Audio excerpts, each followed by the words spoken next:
Hey, I'm sorry about your house. How you holding up? All right, I guess. Oh, is somebody having a party? How are you holding up usually means asking about someone's emotional state or how they're coping during a typical challenging, tiring, or long-drawn situation. How are you holding up? How are you holding up? How are you holding up? How are you holding up with the hike? How are you holding up? How are you holding up? How are you holding up? How are you holding up? Hurry together. How are you holding up at this pace?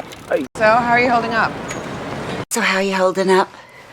How are you holding up? How are you holding up? So how are you holding up? How are you holding up back there? How are you holding up these days? How are you holding up?